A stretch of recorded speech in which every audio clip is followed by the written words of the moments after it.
दिनांक 18 नोव्हेंबर 2025 रोजी Navi Mumbai police आयुक्तालयातील cyber police स्टेशनला मिळालेल्या माहितीच्या अनुषंगाने आमचे सायबर EOWचे ACP प्रेरणा कट्टे, आमचे ACP लांडगे साहेब, त्याच पद्धतीने सायबर पोलीस स्टेशनचे विशाल पाटील, सेंट्रलचे सुनील शिंदे आणि त्यांच्या सर्व टीमने मिलेनियम बिझनेस पार्क तुर्वे या ठिकाणी 3 नंबरच्या बिल्डिंगमधील 3ऱ्या माळ्यावर छापा टाकला असता त्या ठिकाणी 3 कंपन्या, फर्जी कंपन्या त्या ठिकाणी आढळून आलेल्या आहेत।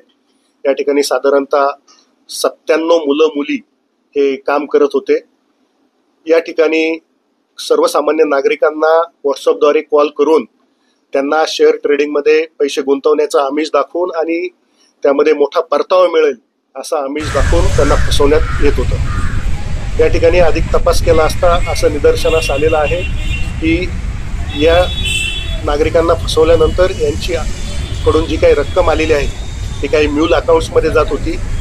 NCCRP पोर्टलवर आपण तपासला असता आतापर्यंत याबाबत 31 कंप्लेंट, या बँक अकाउंटबाबत 31 कंप्लेंट आपल्याला मिळालेल्या आहेत। त्याच्यामध्ये साधारणतः 71 बँक खाती असून 12 कोटीच्या आसपास अफरातफर झालेली आहे।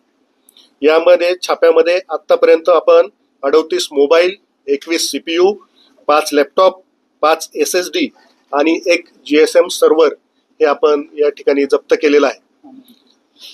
त्याच पद्धतीने हे जे कॉल सेंटर्स आहे हे 2 शिफ्टमध्ये चालत होते। डे शिफ्टमध्ये सकाळी 6 ते 9 हे भारतीय नागरिकांना आमिष दाखवून फसवणूक केली जात होती, तर रात्री 6:30 नंतर 3:30 वाजेपर्यंत हे अमेरिकन नागरिकांना मायक्रोसॉफ्टच्या सॉफ्टवेअरमध्ये आलेल्या एरर काढून घेण्याकरता सेवा शुल्क साठी त्यांच्याकडून पैसे घेण्यात येत होते आणि त्याद्वारे त्यांची फसवणूक करण्यात येत होती। आतापर्यंत या तपासामध्ये 17 आरोपींना अटक करण्यात आलेली आहे।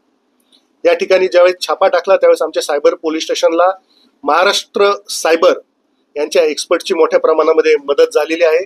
सर्व सीजर आणि पंचनामा करण्यामध्ये त्यांची आम्हाला या ठिकाणी मदत झालेली आहे। त्याच पद्धतीने आमच्याकडे असलेले प्रायव्हेट सायबर एक्सपर्ट्स आहेत, त्यांनी यामध्ये मोलाची मदत आम्हाला केलेली आहे। या गुन्ह्याचा तपास कोणी विशाल पाटील हे करत आहेत। धन्यवाद।